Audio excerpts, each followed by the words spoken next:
Hey, dreamer. Welcome to Sleep Theory. Before we drift off, tell me in the comments where you're tuning in from. Tap that like button and subscribe. It helps the algorithm share this with more people like us. Every single day you're being influenced, often without even realizing it. A single sentence can shift your opinion. A subtle ad can change your choice. And sometimes, even your own emotions can lie to you. But what if it's all an illusion? What if your thoughts, decisions, and even your identity are being quietly shaped by forces around you? In this video, we'll explore 30 powerful psychological tricks that shape your reality. From relationships to marketing, politics to everyday life, these techniques are everywhere. If you find this kind of content valuable, feel free to like the video and subscribe to the channel. It's a completely free way to support what I do. Now let's begin, because after this, you'll never look at the world the same way again. Did I really say that, or am I just remembering it wrong? If that thought has ever crossed your mind after a conversation, especially with someone close to you, you might have experienced the first flicker of gaslighting. It doesn't start with something big or dramatic. It often begins with something you could easily overlook. A contradiction, a denial, or a calm insistence that you're mistaken. At first, it feels like a small misunderstanding. But slowly, and almost invisibly, it grows. Gaslighting is a psychological manipulation tactic where someone tries to make you doubt your own memory, perception, or sanity. The term comes from the 1944 film Gaslight, where a husband manipulates his wife into thinking she's going insane by dimming the gaslights in their home and denying it ever happened. In real life, the process is usually more subtle and more dangerous. The manipulator may say things like, "You're remembering it wrong," or "I never said that," or even, "You're just being too sensitive." Over time, these comments make the victim question their grasp on reality, turning even their clearest memories into uncertain ground. Gaslighting can happen in romantic relationships, workplaces, families, friendships, and even in public discourse. In personal relationships, it might look like a partner denying past arguments, shifting blame, or rewriting history. At work, a boss might ignore your contributions and later claim you were never involved. In politics or media, gaslighting can take the form of rewriting events, minimizing serious issues, or questioning the credibility of facts to reshape public perception. One of the most damaging aspects of gaslighting is that it isolates the victim from their own instincts. When you constantly doubt your thoughts and feelings, you become more dependent on the person manipulating you. This power imbalance is exactly what gaslighting thrives on. You begin to question whether you're too emotional, too forgetful, or just bad at communicating. The abuser often reinforces these doubts by alternating manipulation with occasional warmth or kindness, which further confuses the victim and creates emotional dependency. Let's say you confront someone for being late to an important meeting. You're calm but firm. Instead of owning up to it, they smile and say, "You're really overreacting. It wasn't even that big of a deal." You feel a flicker of doubt. Maybe you are being too harsh. Maybe your memory of the time is off. Over time, repeated moments like this wear down your confidence. You become quieter, more unsure, and easier to control, not through force, but through manufactured confusion. Gaslighting doesn't always look like outright lies. Sometimes, it's the constant erosion of trust in your own judgment. It's the slow replacement of your narrative with theirs. And because it doesn't scream, people often don't notice it's happening until it's too late. Recognizing gaslighting is the first step in breaking free from it. It means learning to trust your own perceptions again, validating your memories, and drawing boundaries with those who repeatedly make you question yourself. It's not always easy, especially when the gaslighter is someone you care about or depend on. But awareness is power. If you often leave conversations feeling unsure of yourself, second-guessing your memory, or wondering if you're overreacting, it might be worth asking, am I being gaslit? Not all manipulation looks aggressive. or obvious. Sometimes it comes wrapped in concern or calm words, but the result is the same. You start to lose confidence in your own mind. Scarcity, it always starts with a little red label. Only 2 left. Limited time offer. Last chance. You're not sure if you even need the item, but suddenly, there's a quiet urgency. Your heart rate goes up just a bit. You scroll faster. You hesitate, but only for a second, and then click Buy Now. After all, what if it's gone tomorrow? This is the scarcity principle in action, a psychological trigger that makes people place more value on things that appear rare, exclusive, or soon to disappear. It's not a trick that relies on logic. In fact, it works best when you're not thinking too hard. Scarcity taps into something older and more instinctual, our brain's natural reaction to potential loss. It makes us feel that if something is limited, it must be important. If something is running out, it must be good. And if we don't act now, we'll miss out. Marketers, platforms, and sellers of all kinds know this. Scarcity is built into the digital world, especially in e-commerce. Websites display fake inventory numbers or countdown timers. Airline ticket prices are shown increasing as you watch. Flash sales last just a few hours, and early bird offers close forever by midnight until they reappear next week. The goal isn't to inform, it's to pressure. Scarcity turns shopping into survival. But it's not just about products. Scarcity shows up in dating apps too. Limited matches per day. In job listings, accepting applications for the next 24 hours only. Even in social settings, invite-only events, VIP access, or follower-only content. The idea is always the same. If this is hard to get, it must be worth getting. And if you miss it, you're out of luck. There's also a deeper layer. Scarcity doesn't just make us want things, it makes us want them more because other people want them too. Think of limited edition sneakers, sold-out concerts, or pre-orders that crash websites. The logic isn't always clear, but the feeling is, if everyone's rushing for this, I should be too. It triggers a kind of social panic, a modern-day stampede that happens in shopping carts instead of sidewalks.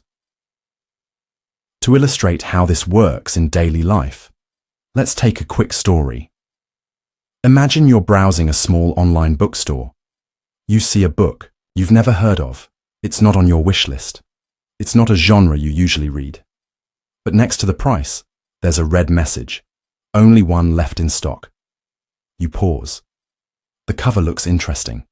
You check a few reviews. They're decent. Not amazing, but fine. You close the tab. But an hour later, you find yourself thinking about it. What if it's gone? You open the page again. Still there. You buy it. Weeks later, you realize you haven't even opened it. You didn't buy the book because you loved it. You bought it because you thought you might lose the chance to buy it. That's the core of scarcity. It's not about the item. It's about the urgency, the fear of regret, the illusion that the opportunity is shrinking, and that the moment to act is slipping through your fingers.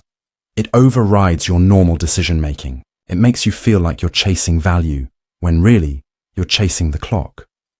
Once you start seeing scarcity for what it is, a calculated pressure tactic, you can begin to resist it. You can stop, breathe, and ask, would I still want this if it were always available? That one question can turn panic into patience. Because the truth is, most of the time, there's more than 3 left in stock. And even if there isn't, you probably didn't need it anyway. Fear of missing out. You open your phone just to check the time, but before you know it, you're scrolling through stories, reels, photos, and updates. Someone is on vacation. Someone else just bought a new car. Another person launched a business. You don't even know half of them well, but you feel it anyway. That tiny knot in your stomach, that creeping anxiety. You weren't invited. You're not achieving enough. You're behind. This is how FOMO begins. Not as panic, but as quiet comparison. Fear of missing out, or FOMO, is the feeling that others are experiencing more, achieving more, or living better. Lives than you, while you're left out. It's a social anxiety triggered by the awareness or illusion that something better is happening elsewhere. And the more connected we are digitally, the more vulnerable we become to this feeling. Every update you see isn't just information, it's a carefully filtered highlight. And because we rarely post our failures or dull moments, everyone else's life starts to look impossibly full, while ours feels strangely empty. Psychologically, FOMO is rooted in two powerful forces: social belonging and loss aversion. As social beings, we fear exclusion. Historically, being left out of a group could mean literal danger. Our brains haven't evolved much since then. When we see others participating in something exciting, whether it's a party, a trend, an investment opportunity, or even just a group conversation, we instinctively feel the need to be part of it, to stay included, to not be the one who's left behind. Marketers and app developers know this well. Platforms are designed to feed the fear of missing out. Stories that disappear in 24 hours, limited time offers, event notifications, trending hashtags. Every alert is a nudge, a whisper, that says, everyone else is here, why aren't you? Even products are sold with language designed to stir urgency. Only available this weekend, or join before it's too late. But FOMO isn't just about social media or sales. It appears in deeper decisions too. Choosing a college or a job. Deciding whether to move cities or stay put. People often don't ask themselves, do I want this? Instead, they ask, what if I regret not doing it? This backward fear, regret before action, can push us into commitments we don't truly want, just to avoid the discomfort of wondering what we might have missed. Let's ground this in. A moment you might recognize. You're at home on a Friday night. You had plans to relax, maybe read or watch something low-key. You feel fine, but then you check your phone. A group of friends is out at a rooftop bar. The lighting is perfect. Everyone's laughing. Glasses are raised. You suddenly feel like you made the wrong choice staying in. You're not unhappy, but now you're unsettled. Should I have gone? You wonder. Am I boring? You weren't missing out until someone showed you what you were missing. That's the paradox of FOMO. It doesn't exist until it's triggered. You weren't anxious until comparison entered. And once it does, it rewrites the way you feel about your own life. Your quiet evening becomes dull. Your confidence turns into second guessing. FOMO hijacks contentment and replaces it with longing. Longing, not for something specific, but for the feeling of not being left out. So how do you deal with it? Awareness is the first line of defense. If you can name the feeling, you can start to question it. Ask yourself, do I really want what I'm seeing, or do I just not want to be left behind? Often, you'll realize it's the second. And that's okay. The goal isn't to eliminate FOMO entirely, it's to stop it from making your decisions for you. Some people counter FOMO with something called JOMO, the joy of missing out. It's the idea of finding peace in being exactly where you are, doing what you chose to do, without the need for comparison. It's not about ignoring the world, it's about no longer letting it define what fulfillment should look like. Because in the end, most of what you're missing out on isn't as important as you think. And what matters most probably isn't on a screen at all. Anchoring effect. You walk into a store looking for a jacket. On the rack, there's one that catches your eye. The tag says $349. It's more than you plan to spend. But just next to it, there's another one, similar style, nice fit, on sale for $189. Suddenly, it feels like a great deal. You weren't planning to spend that much in the first place, but compared to the first price, it feels almost affordable. That first number changed how you saw everything else. This is the anchoring effect, a psychological bias that occurs when we rely too heavily on the first piece of information we receive, especially when making decisions. That initial number, idea, or impression acts as an anchor, pulling all other judgments toward it. It doesn't matter if the number is random or irrelevant. Once it's in your mind, it shapes everything that follows. And the most fascinating part is that you usually don't notice it's happening. Marketers have long mastered this principle. In e-commerce, it's common to see products listed with an original price slashed through, $299 becomes $149. That original number isn't just decorative, it's doing heavy psychological lifting. It anchors your brain to a higher value, so the sale price feels like a smart, calculated decision. In truth, the product may have never been sold at that high price, but the presence of the anchor makes the lower price look irresistible. This tactic extends far beyond online stores. In restaurants, you'll often find one outrageously priced item on the menu. It's not there to be sold. It's there to make the rest of the menu seem more reasonably priced.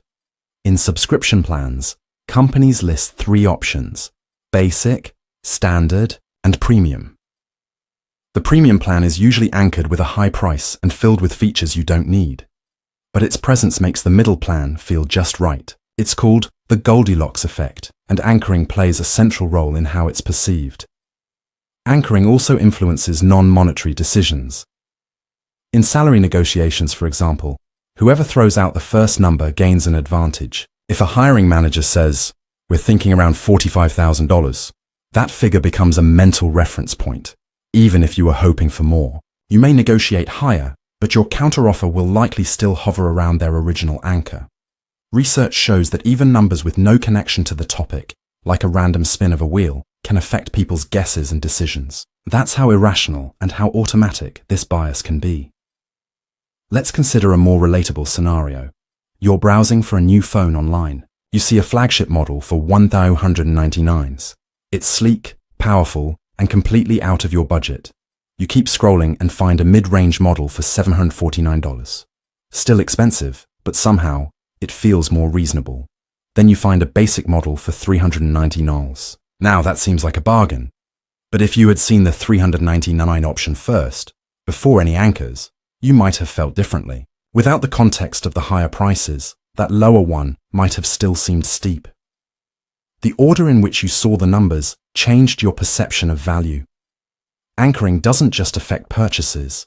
It affects how we value time, people, even ourselves. Think about productivity. If your to-do list starts with a task that looks like it will take 2 hours, everything else feels quick by comparison. But if the first item seems easy, the rest of the list feels heavier. The first impression frames everything that follows. Recognizing the anchoring effect is like spotting an invisible hand guiding your decisions.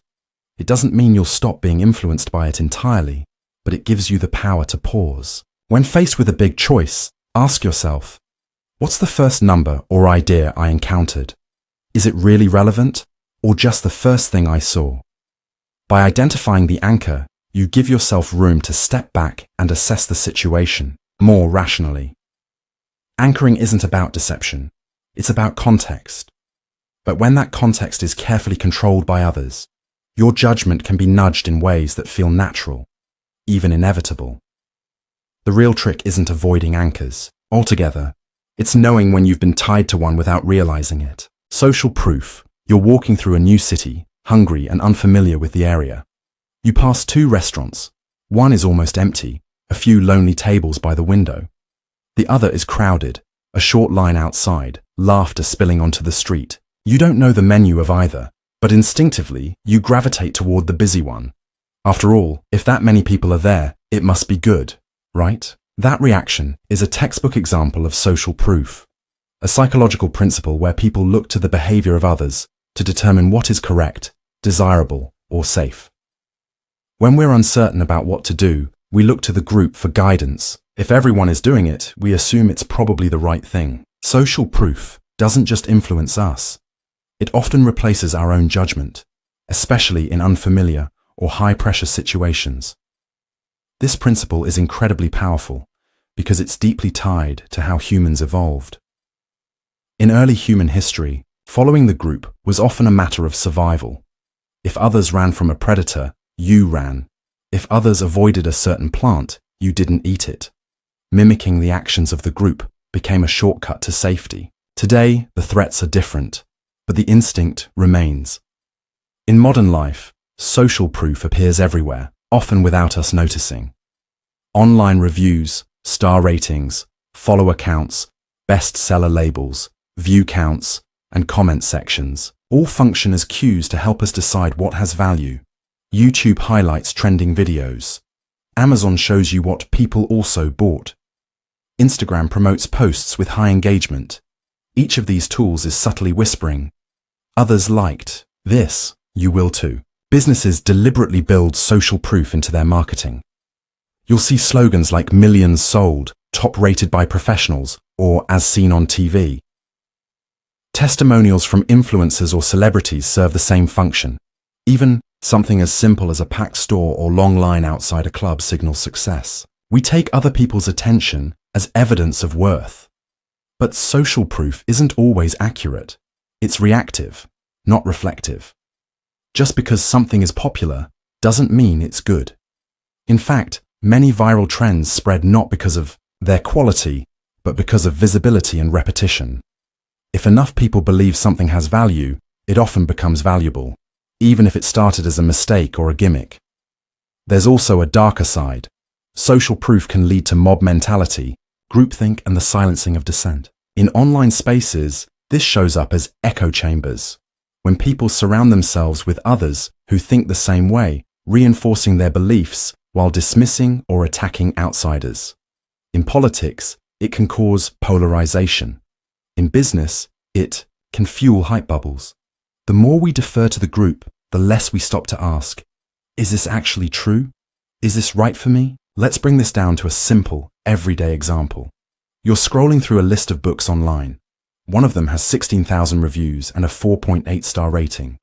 Another has 200 reviews and a 4.9-star rating. You barely even notice the second one.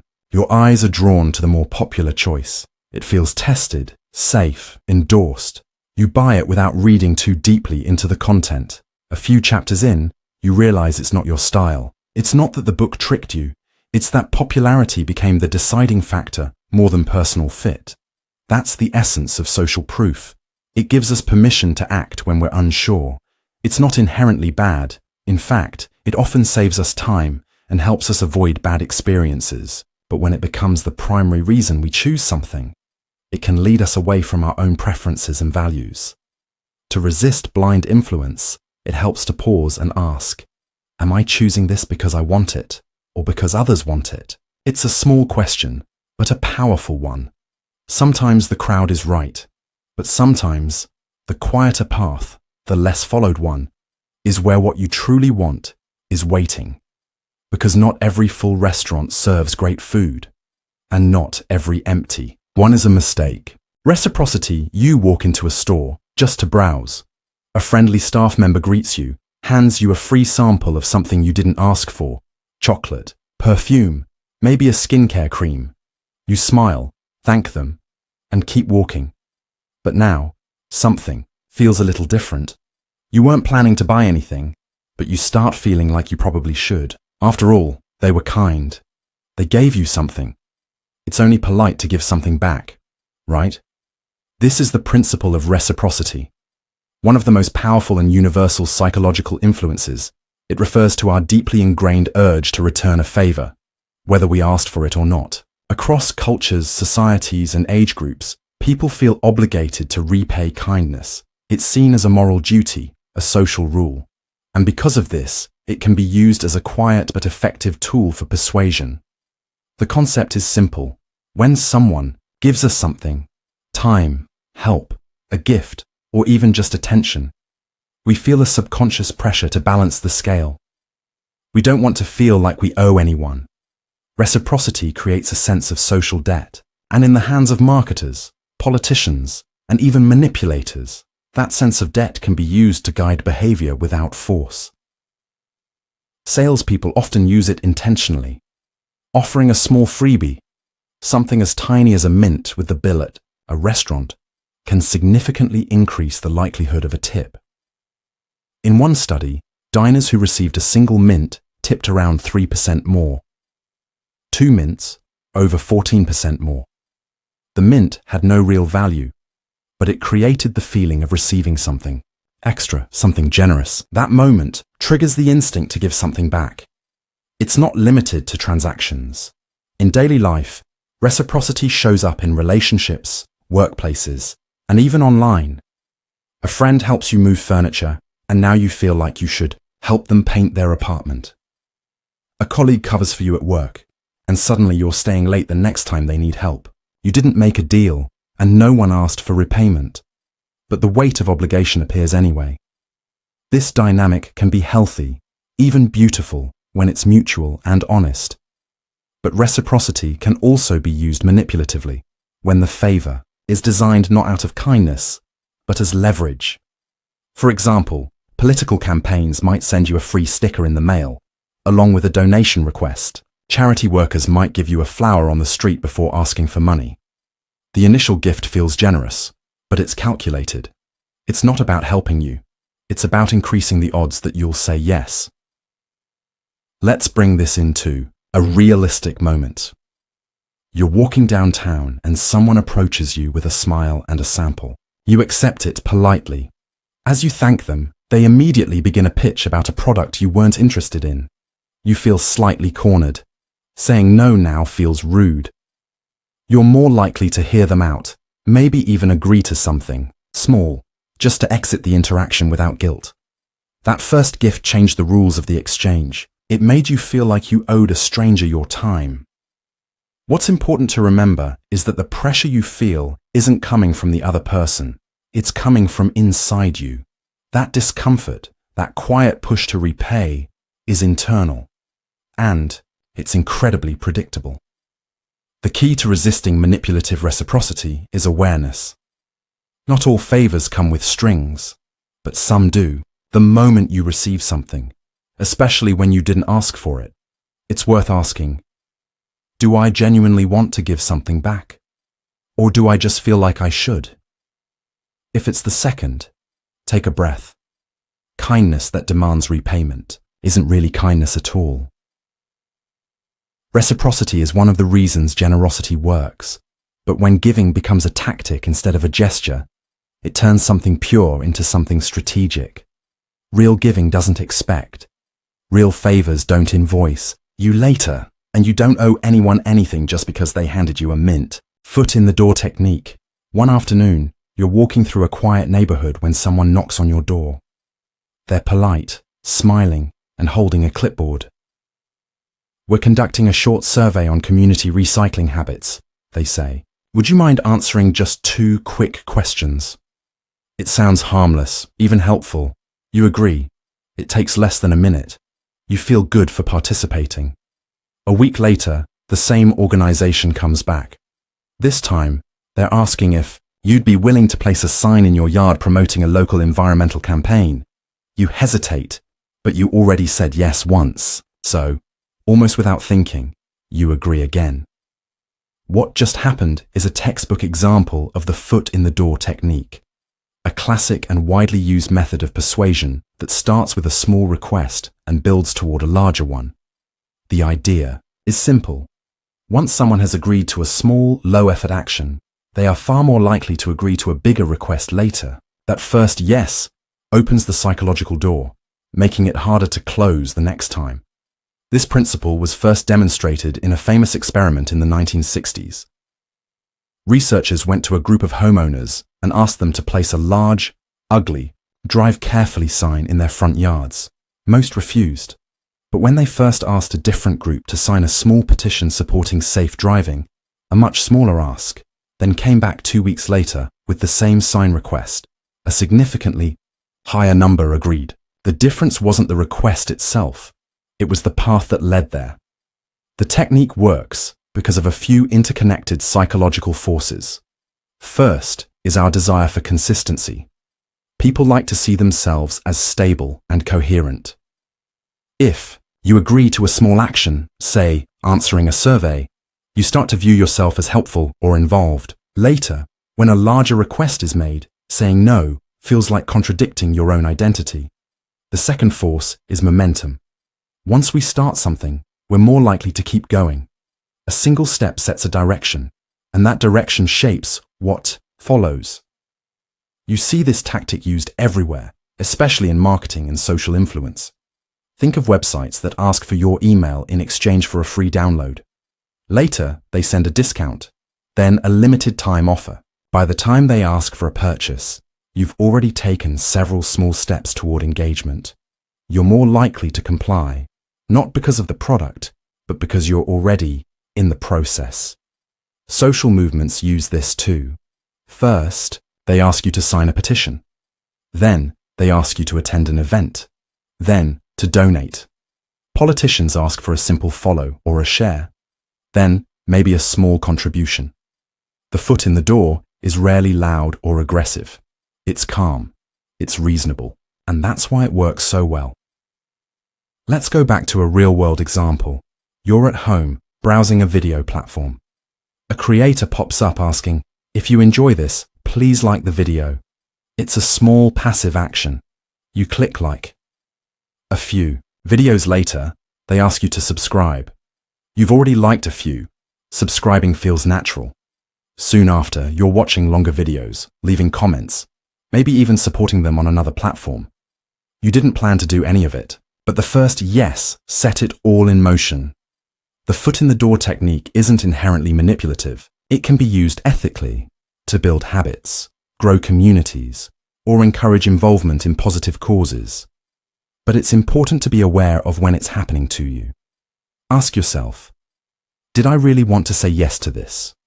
Or do I just feel like I've already started saying yes to everything else? That awareness can help you pause and evaluate each decision on its own terms. Not every small favor leads to a trap, but not every trap starts big either. Sometimes it begins with two harmless questions on your front porch. Framing effect. Two doctors give you the same news, but in very different ways. The first says, "This procedure has a 90% success rate." The second says, "There's a 10% chance this procedure fails." Technically, they're telling you the exact same thing. But emotionally, those two statements don't feel the same. One sounds hopeful, the other sounds risky. You're more likely to go with the first doctor, not because of better data, but because of how it was framed. This is the framing effect, a psychological bias where people react differently to the same information depending on how it's presented. We like to believe we're rational beings, making decisions based purely on facts. But in reality, we're highly influenced by context, wording, and emphasis. The way information is structured, positively or negatively, gain or loss, risk or reward, can completely shift what we choose, even when the core details remain unchanged. Marketers, politicians, and media platforms understand this deeply, and they use it constantly. Think about food labels. 90% fat-free feels healthier than 10% fat, even though they mean the same thing. A product advertised as 20% more free sells better than one that's reduced by 20%, even if the result is identical. Headlines like "Unemployment at 5% create a different emotional response than 95% of people have jobs." The facts don't change, but how you feel about them does. This happens because our brains are wired to avoid loss more strongly than we pursue gain. It's called loss aversion. So when something is framed as avoiding a negative outcome, we respond more emotionally. For example, a health plan described as preventing disease is more attractive than one that increases health, even if both are accurate. Framing shapes perception, and perception shapes decision-making. Framing also affects choices under pressure. In a famous study, participants were asked to imagine a disease outbreak that could kill 600 people. Two solutions were presented. In one version, people were told, "Program A will save 200 lives." In another, they were told, "Program B has a 1/3 chance that all 600 will be saved, and a 2/3 chance that none will be saved." Even though the math worked out similarly, the way the options were framed, certainty versus probability, radically changed which program participants preferred. When the same options were framed in terms of death instead of lives saved, the preferences flipped again. Just the wording was enough to shift people's sense of risk. This principle plays out constantly in everyday decisions. Imagine you're at a grocery store buying ground beef. One label says 80% lean, another says 20% fat. Most people instinctively choose the one labeled 80% lean, not because of health content, but because the framing feels more positive. Or consider buying insurance. If a policy is described as protecting your future, versus avoiding disaster, one might sound smart, the other fear-driven, but both describe the same product. Now let's drop into a subtle, real-life story. You're at a car dealership, considering two similar vehicles. The salesperson shows you a sleek hybrid model and says, "This car saves you up to $300 a year on gas." It sounds great, you like the idea of saving, but then you check another model with a bigger engine. A different salesperson tells you, "This one only costs about $25 more per month to run." The wording is casual, friendly, even minimal. You do the math. That's actually $300 a year more, not less. But the second offer doesn't feel like a loss, just a small monthly bump. You pause. Suddenly the savings don't feel as urgent. The framing changed your sense of value. Framing doesn't just affect spending, it can influence how we judge people. Saying someone is 75% agreeable feels more positive than saying they're 25% confrontational. Describing someone as not very talkative versus socially withdrawn paints two very different images. We interpret tone, not just fact, and those tones subtly direct our opinions. The most important thing to understand about framing is that it's not necessarily deceptive. It's everywhere. It's used in contracts, in menus, in political speeches, in feedback at work, in relationships. You'll see it in arguments, advertisements, surveys, and conversations. And because it's so common, we rarely pause to question it, to resist its pull. Try to spot when two options are essentially the same, just worded differently. Ask yourself, if this were framed another way, would I still feel the same? It's a simple tool, but one that can restore clarity in the face of subtle influence. Because sometimes the difference between a good choice and a bad one is just how someone chose to describe it. Priming. You're walking through a hotel lobby. The air smells faintly of fresh linen. In the background, soft classical music plays. You're not paying attention to either, but when you reach the elevator, you instinctively stand a little straighter. You speak more politely to the person next to you. You don't even realize it, but something about the space made you act just a bit differently. This is priming in action, when subtle cues in our environment influence our behavior, thoughts, or decisions without us being aware of it. It's not hypnosis, it's not control, it's suggestion. Soft, indirect, but deeply effective. Priming works by activating associations in our brain, nudging us in certain directions. You might think you're acting freely, but your choices are already leaning in a certain way because something, somewhere, quietly set the stage. The idea is rooted in how the brain processes information. When you're exposed to a word, image, smell, sound, or even a color, it activates related networks in your mind.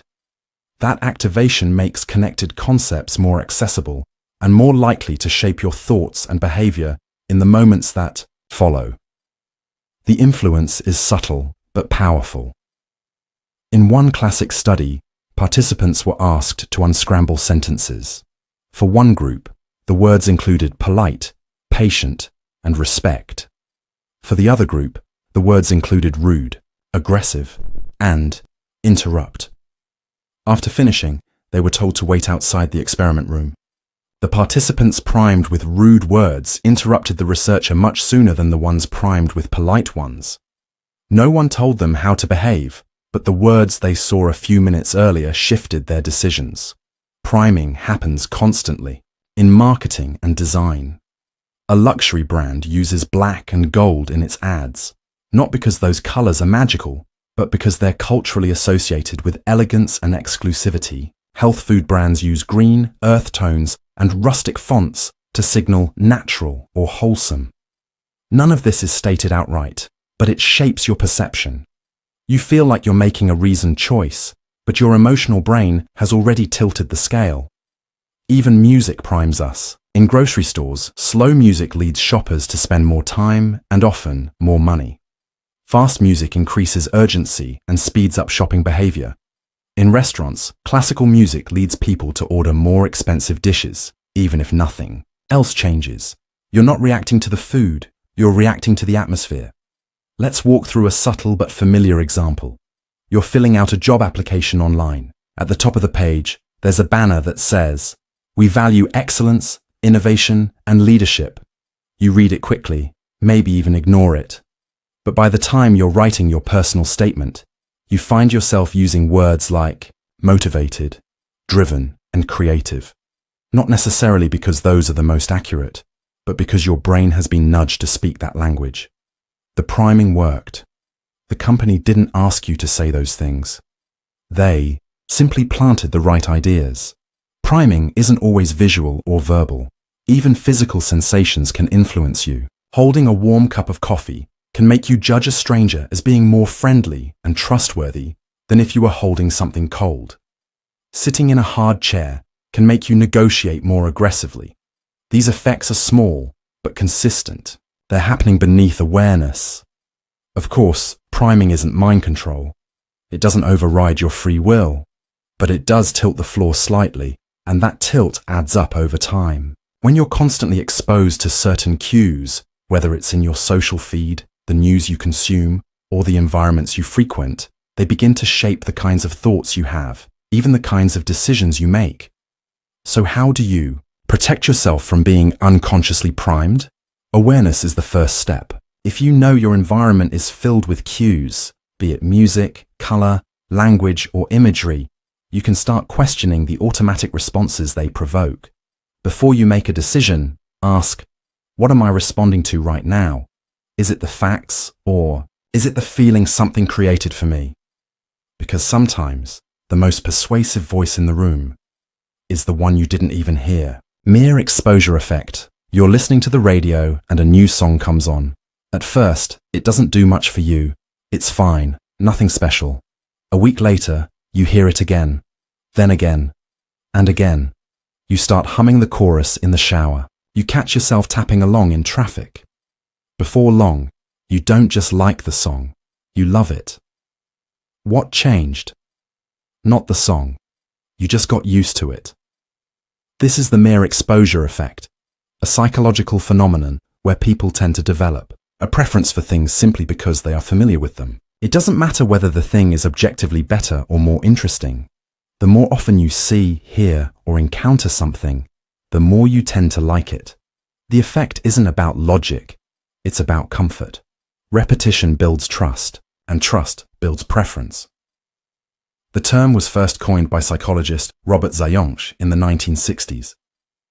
In his experiments, he showed participants various stimuli, words, shapes, faces, and found that people consistently rated items they had seen more often as more pleasant, even if they didn't consciously remember seeing them. In short, the more familiar something was, the more positive it felt.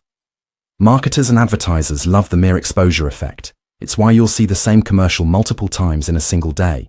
It's why brand logos appear everywhere, from bus stops to sports jerseys. Repetition creates recognition, and recognition builds a sense of comfort.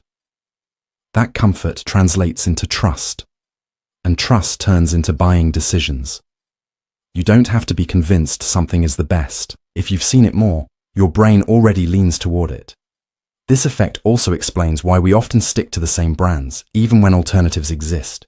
You might continue buying the same cereal, shampoo, or toothpaste simply because you've seen it more often on the shelf, or because you saw it in your home growing up.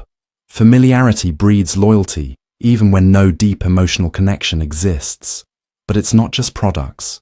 The mere exposure effect influences art, music, relationships, even beliefs. Consider political campaigns. Candidates repeat slogans, images, and key phrases again and again, not just to inform, but to embed. By the time voters head to the polls, the most familiar names are often the ones that feel safest, even if they don't know much about the main policies. Social media uses this principle too. Content that appears frequently in your feed becomes easier to digest, more acceptable, and, eventually, more appealing. Even ideas that once seemed extreme can start to feel normal if repeated often enough. This is where the mere exposure effect turns from a simple bias into a powerful tool for shaping norms and attitudes.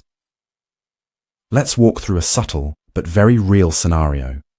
You're browsing a movie streaming platform. You notice a title with a cover that seems familiar. You've seen it featured before, maybe trending last week. You weren't interested then, but today, it feels like a safer bet than the unfamiliar ones. You hit play. A few minutes in, you realize it's not amazing, but you still watch it all the way through. It's not that it suddenly got better. It's that familiarity made it feel like the right choice. This same effect can play out in our social lives. Someone you see around regularly, a coworker, classmate, or gym goer, starts to feel more approachable over time. You don't know them well, but their presence has become familiar. That familiarity breeds warmth. It's one reason people form bonds not just through shared experiences, but through shared space. Now it's important to understand that mere exposure isn't inherently manipulative. It can help us make quicker, more confident decisions in a world full of noise. But it does mean that our preferences aren't always as personal or deliberate as we think. We like what we've seen before. We trust what's been repeated. We gravitate toward what feels familiar. To stay aware of this effect, ask yourself, do I actually like this? Or have I just seen it enough times to stop questioning it? That small moment of reflection can help you separate genuine preference from conditioned comfort, because sometimes what feels right is just what you've seen the most. Narrative persuasion. You're watching a short documentary. It's about a woman who lost her home in a fire, struggled to rebuild, and eventually found peace by starting a small bakery. You feel moved, even inspired. Later, someone tells you that this story was part of a campaign to raise awareness about housing policies. Suddenly, you realize something. You're more open to the issue, not because of data, but because of her story. This is narrative persuasion at work, the process by which stories shape our beliefs, attitudes, and even behavior more powerfully than statistics or logic alone. It's not about being tricked or manipulated. It's about how our brains naturally respond to storytelling. When we hear a story, especially one with emotional depth and relatable characters, our minds don't just absorb it, they enter it. We imagine ourselves in the situation. We feel what the character feels, and that immersion changes us.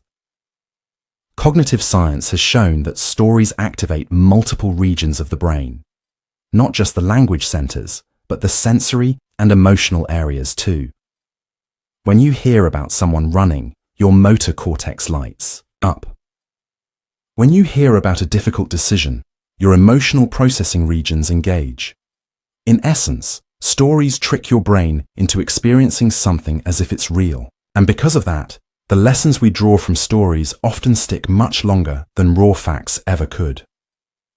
This is why narrative persuasion is used in everything from advertising to political speeches, courtroom arguments, to TED Talks. A single, compelling story can humanize a complex issue, simplify difficult topics, and break through emotional resistance. Think of how charities often begin with a child's story before asking for donations, or how public health campaigns share survivor testimonials to promote change. Data informs, but narrative moves. It also explains why we may believe things, even when we know better.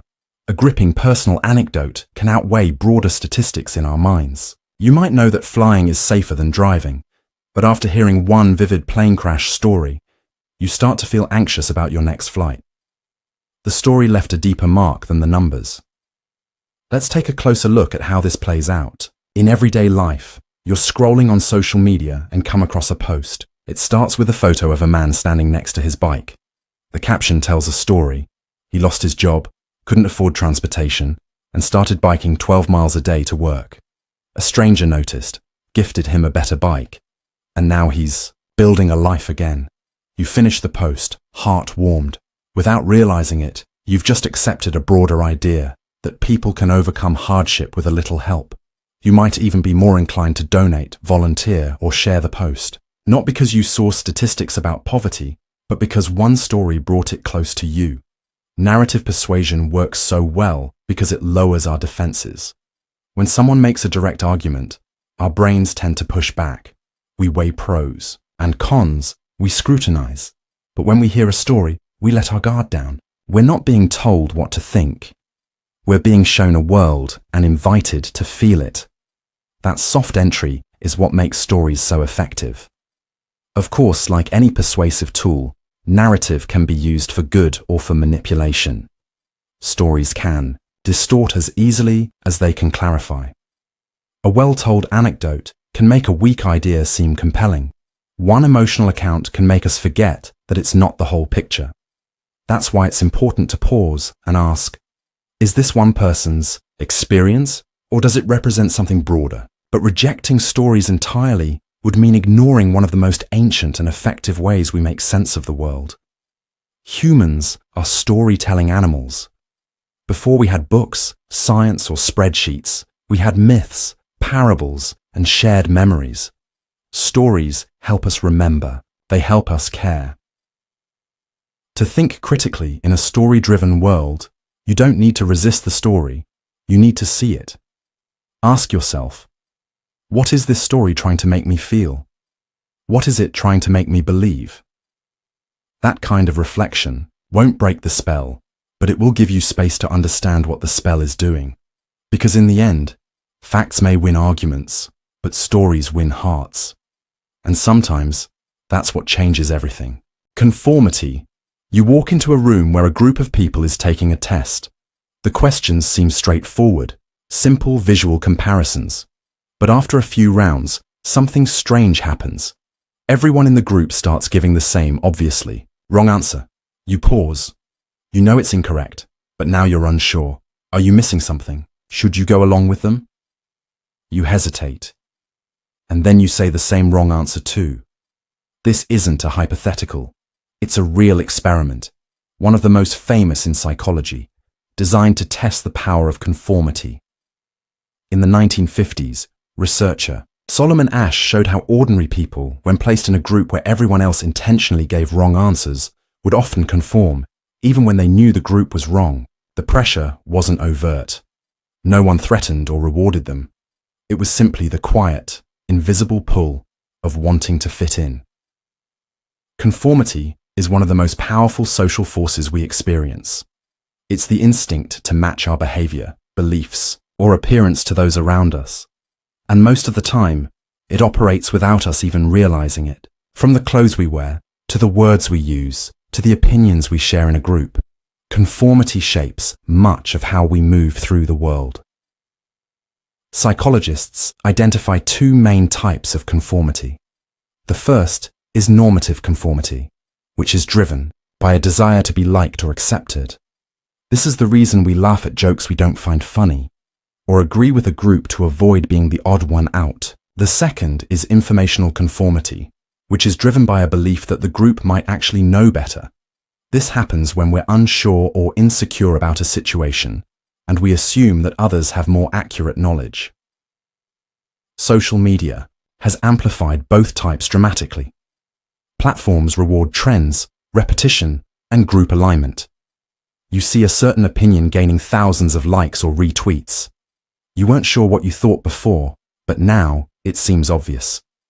You change your mind, or stay silent, or post something just to match the tone of what's safe to say. Conformity isn't forced, it's rewarded.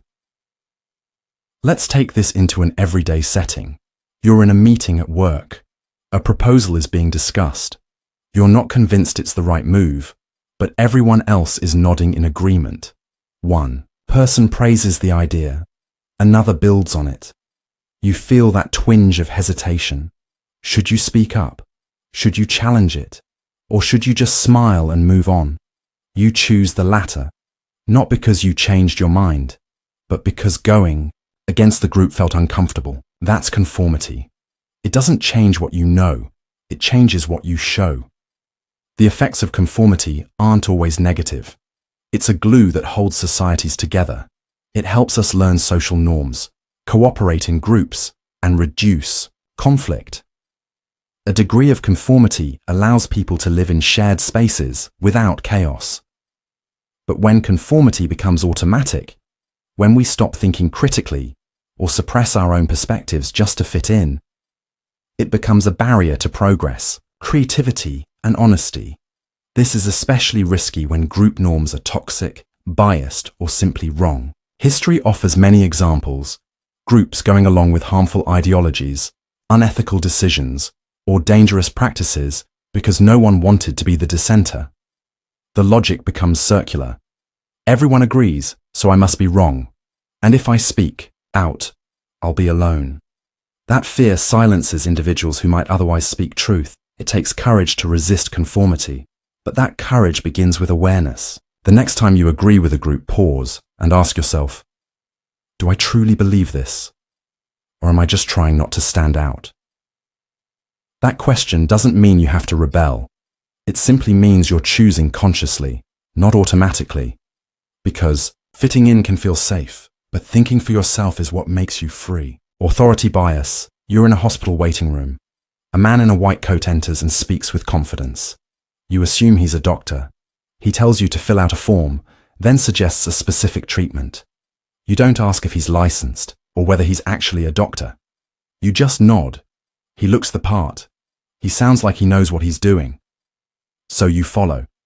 This is authority bias in action, the tendency to attribute greater accuracy, credibility, or value to the opinions of someone we perceive as an authority figure, even when it's not deserved. It's the quiet voice in your head that says, they must be right, they're in charge. And it's one of the most deeply rooted biases we carry. Authority bias isn't irrational. Throughout human history, trusting those in positions of knowledge or leadership helped us survive. If the village elder said the berries were poisonous, you believed it. If the commander said charge, you followed. Questioning authority in the wrong moment could mean danger or exile. So we evolved, with a natural deference to those who seem to know better. But today, that instinct often operates where real trust hasn't been earned. We defer not just to experts, but to the appearance of expertise. Uniforms, job titles, confidence, a polished voice. Even subtle cues like posture or tone can trigger this bias.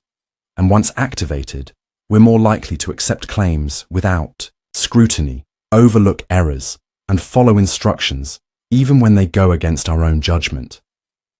The most famous example of authority bias in psychology comes from the Milgram experiment. In the 1960s, participants were instructed by a man in a lab coat to administer electric shocks to another person, who they believed was a real volunteer, each time a wrong answer was given. The shocks weren't real, but the participants didn't know that. Despite hearing screams of pain, most people continued to deliver the shocks when told to do so by the experimenter. Why? Because he looked official. He spoke calmly. He carried the authority of science. That was enough. Authority bias also shows up in everyday settings, often quietly. In meetings, people are less likely to challenge the boss, even if they disagree. In classrooms, students may accept flawed reasoning from teachers without question. On social media, accounts with verified badges or thousands of followers are often treated as more credible, regardless of what they're saying. And in medicine, patients frequently follow doctors' orders without fully understanding the risks, because asking questions can feel like disobedience. Let's look at a situation that might feel familiar. You're in a financial planning session. The advisor speaks quickly, uses jargon you don't fully understand, and moves confidently through charts and options. You're not sure about some of the suggestions, but you nod along anyway. You sign the documents, trusting they know what's best. Days later, you realize you didn't ask half the questions you meant to. You weren't convinced, you were intimidated. That's authority bias. It didn't come from pressure, it came from perception. What makes authority bias especially tricky is that it feels responsible. Trusting experts seems like the smart thing to do, and sometimes it is. But problems arise when we stop asking questions, or when we confuse status with knowledge. Not every person in power is competent, and not every confident voice is correct. To protect yourself from this bias, practice slow thinking in the presence of authority. Don't be afraid to pause, clarify, or ask for a second opinion.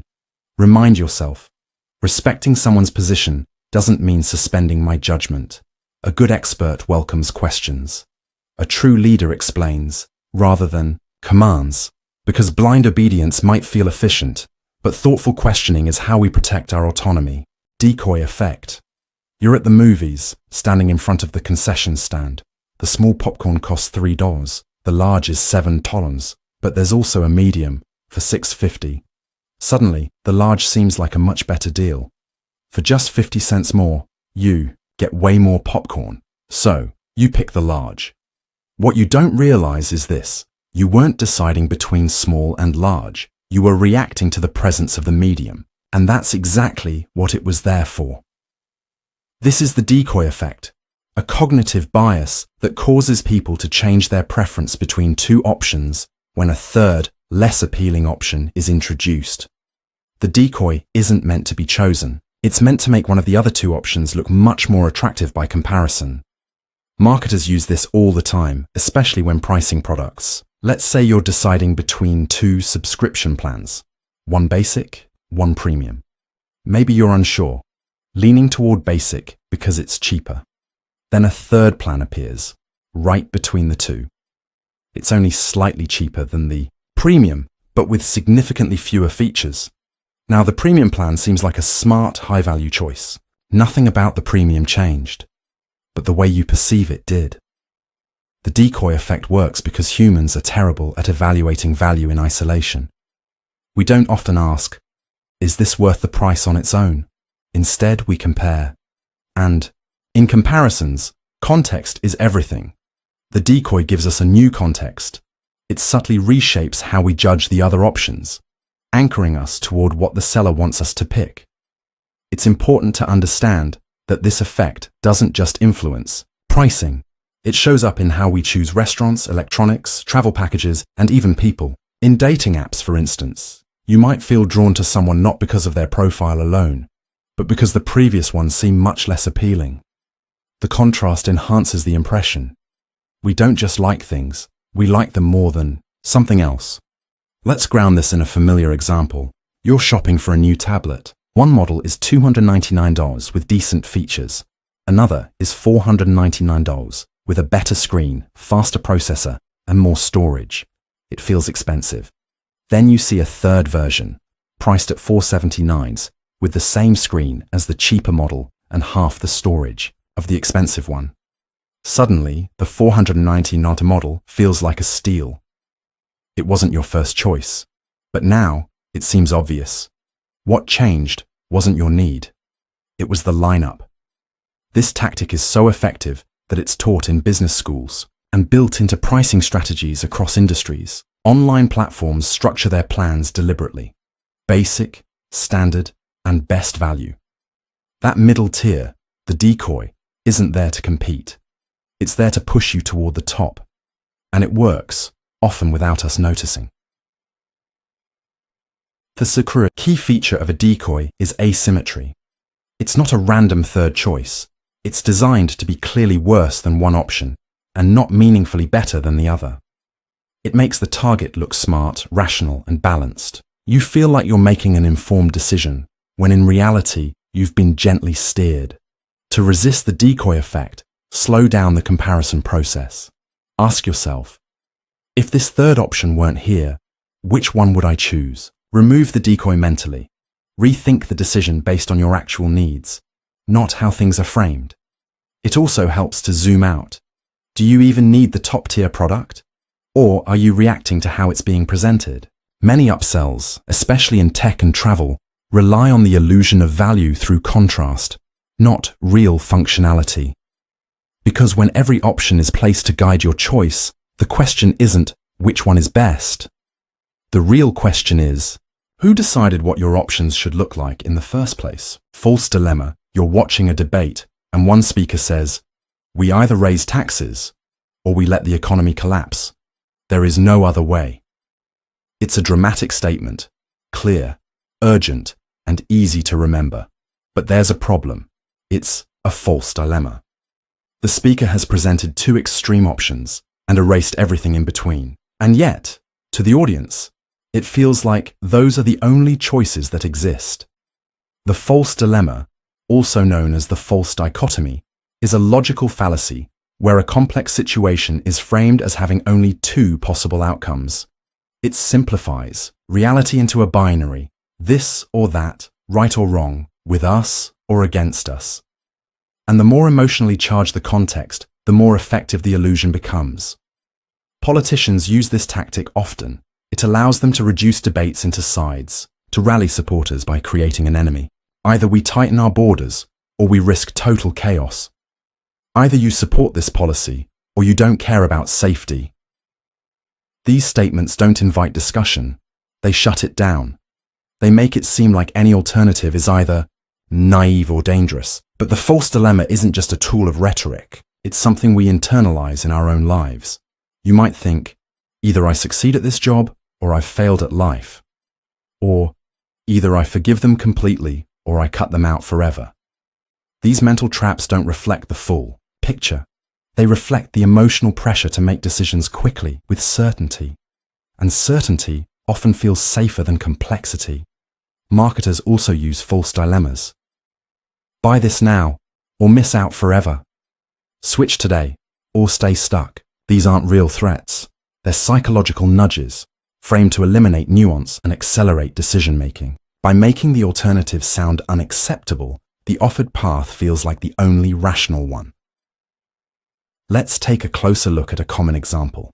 Imagine a fitness app tells you, you can either commit to your health today or keep making excuses. On the surface, it sounds motivational, but underneath, it sets a false frame.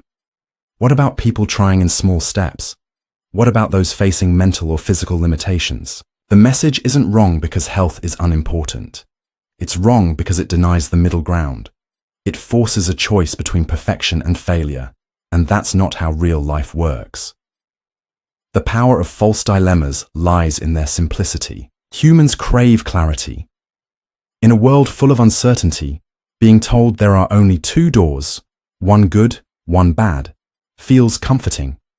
It's easier to act when you believe there's only one correct path. That's why this bias is so often used in persuasive messaging, political discourse, and even in relationships. If you loved me, you would do this. If you don't agree with me, you must be against me. But real decisions usually aren't binary. They exist on a spectrum. There are trade-offs, alternatives, compromises, and the danger of falling for false dilemmas is that you might reject perfectly reasonable middle paths simply because they weren't presented. To recognize and resist this effect, ask yourself one simple question. Are there really only two options here? Often, just asking that cracks open a wider perspective. Could there be a third choice? Could I take a smaller step? Could I delay the decision until I have more information? The moment you make space for possibility, the illusion begins to fall apart because the world rarely divides into black and white, and the truth usually lives in the grey areas in between. Illusion of choice. You walk into a coffee shop and see the menu. Tall, grand, or venti. 3 sizes, 3 prices. It feels like you're in control. You get to choose what fits your needs and budget. But then you notice something strange. The grande and venti cost nearly the same, and the small size isn't even mentioned in the promotion. Suddenly, you're nudged toward the large. You had a choice. But did you really? This is the illusion of choice. A cognitive bias where people believe they're making free, informed decisions, when in fact, the options presented are deliberately structured to lead them in a specific direction. It's not just about having choices. It's about how those choices are framed, limited, or manipulated to give the appearance of freedom while quietly guiding behavior. The illusion of choice is everywhere. In politics, you may be offered 2 candidates with near identical policies. In cable plans, you might see 5 tiers, 3 of which are designed to steer you toward the middle one labeled best value. In online forms, you may be asked to accept all or manage preferences, knowing full well that the second option leads you down a maze of checkboxes designed to exhaust you into compliance. Psychologically, we crave autonomy. We want to feel like we're in charge of our decisions. That's why choice architecture, how options are structured, has become a major tool in advertising, technology, and behavioral economics. When people feel like they're choosing, they're more likely to commit. But when the environment has been engineered to favor one outcome, that feeling becomes a performance. Let's explore a relatable example. You're buying a new phone. The company offers 3 models, Basic, Pro, and Pro Max. The Basic is missing some standard features, almost unusable for your needs. The Pro Max is wildly expensive, clearly aimed at enthusiasts. That leaves the Pro. It's not cheap, but it feels reasonable in comparison. So you buy it. But that was never an accident. The company never expected to sell many Basics or Pro Maxes. They're there to make the Pro feel like the smart, balanced choice you chose, but they designed your path. The illusion of choice also plays out in entertainment. Streaming platforms give you thousands of options, but the homepage shows you only a curated few. Algorithms decide what's trending, what's top picks for you, and what shows up first. You scroll, you choose, and you believe it was your idea. But your attention was guided, narrowed, and influenced long before you pressed play. In education, students might be told, you can choose your electives, but the options are pre-selected from a limited list. In job applications, companies offer flexibility, but with predefined roles and paths. In public policy, citizens may vote on policies that were drafted behind closed doors. You make a choice, but you didn't shape the menu. The effect is most dangerous when it becomes invisible, when people mistake selection for agency. Just because you picked something doesn't mean it was your preference. It might have been the least bad of constrained options, or it might have been placed where you were most likely to click. That's not choice, it's design disguised as freedom. To resist this bias, ask yourself, who created these options? What alternatives are missing? Would I still choose this if more paths were available? The moment you ask that, you move from passive chooser to active evaluator. You stop just reacting to a system and start seeing the system itself, because freedom of choice is only real when the choices are real. Call to action bias. You finish reading an article, and at the end it says, share this if you agree. You weren't planning to. You didn't think the content was that remarkable. But the sentence lingers in your mind. You hover over the button. You click. One tiny nudge, one small sentence, and suddenly you've taken an action you didn't intend. This is the call to action bias, the subtle psychological push that happens when we're prompted to act in specific ways, especially when those prompts are designed to feel natural, polite, or helpful. It's not a demand, it's not a threat, it's a whisper. You should do this. And when the timing and language are right, that whisper works. Marketers use calls to action constantly. Subscribe for more. Don't miss out. Click here. Join the movement. These phrases are everywhere, from YouTube videos to emails to mobile apps. They don't just ask, they direct. And because they're phrased as friendly suggestions, we rarely recognize them as persuasive tools. The key lies in how automatic the response becomes. The more familiar the command, the less it feels like manipulation. But it's not just in advertising. Calls to action are embedded in digital design. Buttons are colored to stand out. Pop-ups appear with countdowns or blinking, yes, I'm interested options, paired with a dull gray, no, I'll miss this chance alternative. The language is structured to make saying yes feel aligned and saying no feel like failure. Even headlines play this game. Compare. Here's why you should start meditating today with The Science of Meditation. One invites you to learn, the other tells you what to do. The structure changes your mental posture. You're not just reading, you're being led. Let's take a closer look at a situation you've likely seen. You're watching a video. At the halfway point, the narrator says, if you've made it this far, you're clearly interested. Why not hit the like button? It feels casual, fair even. You are still watching. So, you click. Not because you were moved, but because the call made your continued presence feel like silent agreement. The button became a reflex, not a decision. This tactic becomes even more persuasive when combined with urgency. Act now.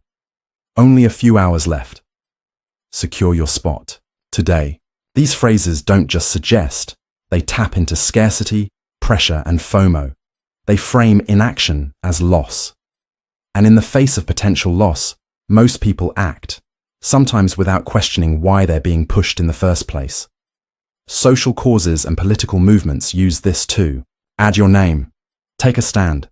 Don't stay silent. These calls often come with emotional framing, making action feel like a moral imperative. Refusal becomes more than disinterest. It becomes disloyalty. And that emotional pressure is exactly what gives the message power. The call to action bias is especially effective because it feels empowering. You're taking action. You're doing something. But the problem arises when that action wasn't chosen consciously. It was triggered. And when every piece of content ends with like, share, comment, subscribe, it's easy to forget that you can simply do nothing. To stay mindful, ask yourself, do I want to do this? Or am I just responding to the prompt? Take a breath before clicking, before signing up, before joining. Consider if the suggestion aligns with your real interests, or if it was just well-timed and well-worded. Because there's a difference between acting and being acted upon. And the best decisions are made with intention, not with buttons blinking in your face. Loss aversion. Imagine someone offers you a simple bet. Flip a coin.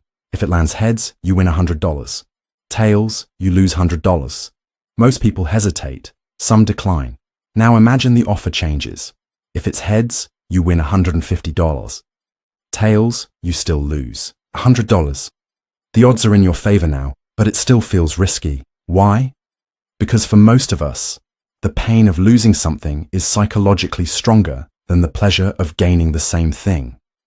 This is loss aversion, a core principle in behavioral economics that explains why we are more motivated to avoid losses than to pursue equivalent gains. It's not just a bias, it's a deeply wired instinct. This idea was popularized by psychologists Daniel Kahneman and Amos Tversky. In their research, they found that people consistently react more strongly to potential losses than to similar or even larger potential gains. The emotional impact of losing $100 is far greater than the joy of gaining $100. As a result, we often make decisions not to maximize rewards, but to minimize regret. Loss aversion shapes how we invest, how we shop, how we vote, and how we build relationships. It explains why people stay in bad jobs or unhealthy relationships, because the idea of losing stability feels worse than the possibility of gaining happiness. It's also why we hold on to things we no longer use, clothes, gadgets, subscriptions, just because we once paid for them. In marketing, loss aversion is everywhere. Don't miss out. Only 3 seats left. You're about to lose your progress. These messages don't promise rewards. They highlight what you might lose. And because our brains treat loss like danger, we react quickly. We click, we buy, we commit, often without asking if we even needed the thing in the first place. Let's step into a realistic scenario. You've been using a free trial for a fitness app. A notification pops up. Your personalized plan will be deleted in 24 hours unless you subscribe.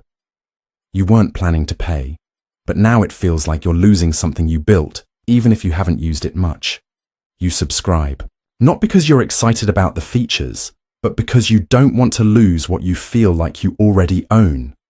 That feeling is called the endowment effect, a close cousin of loss aversion. Once we believe something belongs to us, even briefly, giving it up feels painful.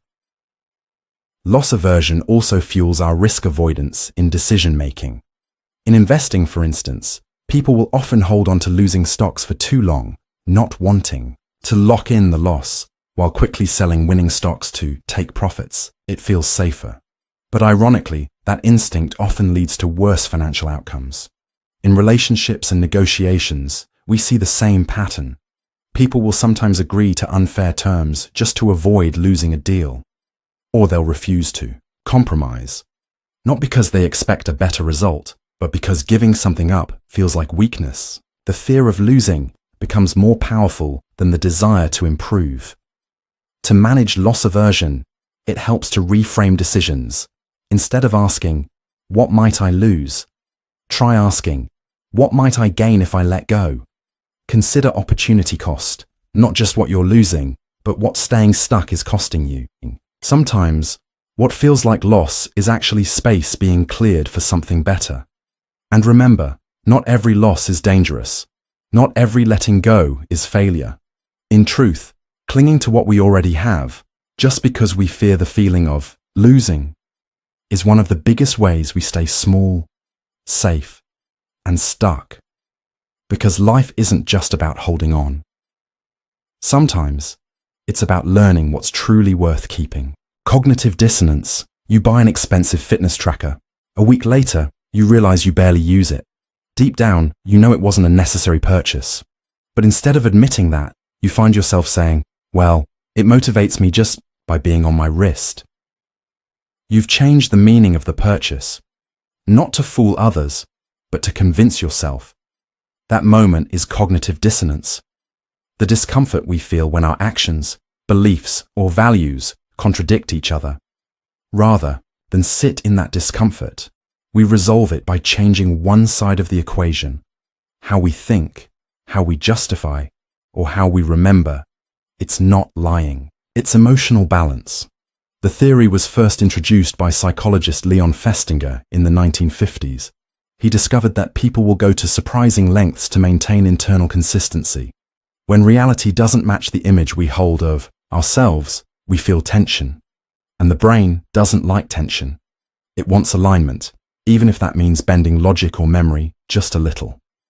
One classic study involved participants who performed a boring task for an hour, then were paid either $1 or $20 to lie and say it was enjoyable. Strangely, those paid only $1 later reported genuinely liking the task more. Why? Because the $1 wasn't enough to justify lying. To resolve that internal conflict, they convinced themselves they weren't lying at all. They truly enjoyed it. That's how powerful dissonance can be. In everyday life, cognitive dissonance shows up everywhere. A person who smokes but values health might say, "It helps me manage stress." Someone who prides themselves on honesty but tells a small lie might rationalize it with, "It was for their own good." We adjust our beliefs to match our behavior, not always consciously, but reliably. Let's look at a familiar example. You've committed to a job you don't enjoy. You're overworked, underpaid, and mentally drained. But when someone asks how things are going, you respond, "It's busy, but I'm learning a lot." That statement might be true in part, but it's also a shield.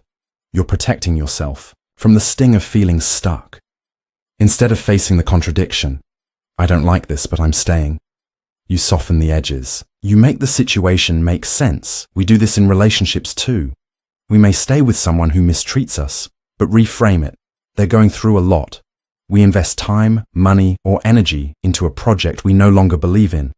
But tell ourselves, "I've already come this far." That's the sunk cost fallacy combined with dissonance. We stay not because it's right, but because leaving would create emotional chaos. Marketers and political strategists understand this well. After making a public decision, like posting, support for a cause, or buying a brand, people often double down, even in the face of new information. Why? Because changing direction would mean admitting they might have been wrong, and being wrong threatens identity. Cognitive dissonance isn't weakness, it's human, but if left unchecked, it can keep us locked in bad patterns. We avoid difficult truths, rewrite past events, or justify behaviors that no longer serve us, not because we're dishonest, but because self-coherence feels safer than contradiction. To work through dissonance, the key is curiosity over defense. When you catch yourself justifying, ask, what belief is this protecting? What would happen if I let myself feel the tension instead of resolving it immediately? Discomfort isn't always a signal to fix something. Sometimes it's a signal to listen more closely. Because peace of mind doesn't always come from making the discomfort go away. Sometimes it comes from being honest enough to sit with it and still keep going. Endowment effect. You're cleaning out your closet. At the back, you find a shirt you haven't worn in years. It doesn't fit well and it's out of style. Still, you hesitate. Maybe I'll wear it again, you think. You place it back, on the hanger. If someone else offered you the same shirt at a store, you'd walk right past it. But now that it's yours, it somehow feels more valuable. This is the endowment effect, a cognitive bias where we place a higher value on things we own than on things we don't. Ownership changes our perception. What was once just another item becomes something harder to part with. And this shift isn't based on utility or demand.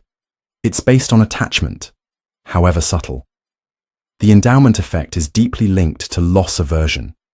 Giving something up feels like losing part of ourselves, even if we didn't care much for it before. Once something is in our possession, even temporarily, we begin to view it differently. It becomes an extension of our identity, our memories, our effort. In one study, participants were given mugs and asked to assign a price if they wanted to sell them. Others, who weren't given mugs, were asked how much they'd pay to buy one. On average, those who owned the mug valued it nearly twice as high as those who didn't. Nothing changed about the object, only who held it first. This effect shows up in countless areas of life. In negotiations, sellers often demand more for their products than buyers are willing to pay. Not because the product is objectively worth more, but because it feels that way when you own it. In real estate, homeowners often overprice their houses, convinced that others will see the value they do. In sports and collectibles, people overestimate the worth of items they've held onto for years, believing emotional history adds real-world value. Let's look at a simple, familiar example. You're browsing an online marketplace and spot a used chair. It's $30. You hesitate. It looks worn, but now imagine you own that same chair and are listing it for sale. You price it at $75. Why? It's solid, you say. It's held up well. I bought it new. It's got character. None of that mattered when you were the buyer. But now you're the seller. The shift in ownership changed your expectations. Not because the item changed, but because your role did. The endowment effect also appears in digital spaces. Ever notice how you're more reluctant to cancel a free trial after you've started using it? Or how deleting saved playlists, characters in a game, or old posts can feel like a loss? Once we've customized, curated, or interacted with something, we begin to think of it as ours, and letting go becomes harder, even when logic says otherwise. It can even show up in relationships and routines. You might cling to a habit just because it's your way of doing things, even if it's no longer working. Or you might resist switching tools or workflows, not because the new option is worse, but because you've invested time and effort into the old one. That investment creates a false sense of value, as if your past choices must be preserved. To work through this bias, start by separating emotional ownership from actual need. Ask yourself, would I buy this today if I didn't already own it? If this belonged to someone else, would I still think it's worth the same? These small reframes help loosen the grip of false value. Because not everything we own is worth what we think. Sometimes, we're just holding on to the feeling of having something that once felt like ours. Confirmation bias. You see a headline that aligns perfectly with what you already think. New study confirms your opinion. Without hesitation, you click, read, and maybe even share it. But the next day, you come across a study that says the opposite. You skim it, question the source, and move on. It doesn't feel convincing. It doesn't feel true. Why? This is confirmation bias. The tendency to search for, interpret, and remember information in a way that confirms what we already believe. It doesn't matter how intelligent or informed we are. The moment our brain latches onto a belief, it starts filtering reality to protect it. Evidence that supports our view feels stronger. Evidence that challenges it feels suspicious, flawed, or easy to ignore. This bias operates beneath awareness. It affects how we read articles, watch videos, interpret facial expressions, and recall past experiences. It influences who we trust, who we listen to, and how we engage in conversation. And the more emotionally attached we are to a belief, the stronger the bias becomes. One famous experiment illustrates this perfectly. Two groups of participants were shown the same mixed evidence about capital punishment. One group supported it, the other opposed it. After reading, each side reported that the data confirmed their position and that the opposing arguments were weak. The same evidence led to stronger polarization. Not because of logic, but because of selective perception. In a digital world, confirmation bias becomes even more dangerous. Algorithms feed us what we already like, believe, or agree with. Social media bubbles form, echo chambers where the same ideas are repeated, reinforced, and rarely challenged. Over time, we're not just believing our version of reality, we're surrounded by it. And anything outside that bubble feels not just wrong, but threatening. Let's consider a daily life example. You believe your coworker doesn't like you. One day, they pass by without saying hello. You note it silently. Proof, you think. Later, they compliment your work in a meeting. You smile politely but think, they're probably just being professional. Your mind holds onto the cold silence but discounts the warm praise. You're not lying to yourself. You're just letting belief filter experience. Confirmation bias also shows up in relationships.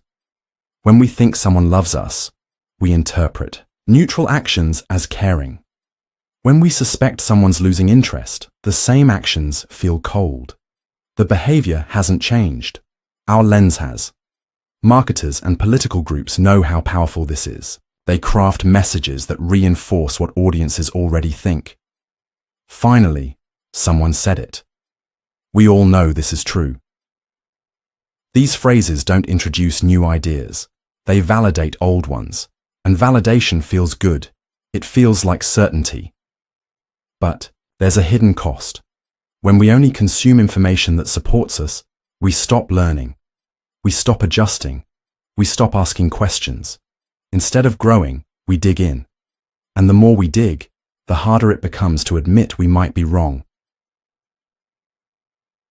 2. Break free from confirmation bias. You don't need to doubt everything you believe. You just need to develop the habit of asking, what would I think if this supported the opposite side? What evidence would change my mind? If the answer is nothing, that's a sign you're no longer reasoning. You're protecting. Growth doesn't come from always being right. It comes from being willing to reconsider, even when it's uncomfortable. Because the truth isn't afraid of questions. But bias is. The halo effect. You meet someone at a party. They're well-dressed, charming, and confident. Within minutes, you find yourself thinking they must be intelligent, successful, maybe even kind. But none of those things were proven. They were assumed. You didn't evaluate each trait. You let one positive impression color everything else. This is the halo effect, a psychological bias where our overall impression of a person, product, or organization influences how we feel about their unrelated qualities. When we notice one good trait, we tend to assume the rest are just as positive. The halo spreads, casting everything in a flattering light, whether or not it's earned. The term was first coined by psychologist Edward Thorndike in the 1920s. In a study of military officers, he found that when superiors rated soldiers as physically attractive, they were also more likely to rate them as more disciplined, intelligent, and competent, even if there was no evidence for those traits. The initial positive impression distorted the rest of the evaluation. This happens constantly in daily life. We assume attractive people are more trustworthy. We believe charismatic speakers are better leaders. We think brands with sleek design make better products. We rate popular influencers as more credible, even when they're talking outside their expertise. A good first impression can carry far more weight than we realize. Let's look at a simple, relatable example. You're browsing book reviews online. One book has a beautifully designed cover and a catchy title. Another has a bland design. Without reading a word, you're already leaning toward the first one. When you start reading the blurbs, the praise for the first book feels more convincing. Even minor flaws are easier to overlook.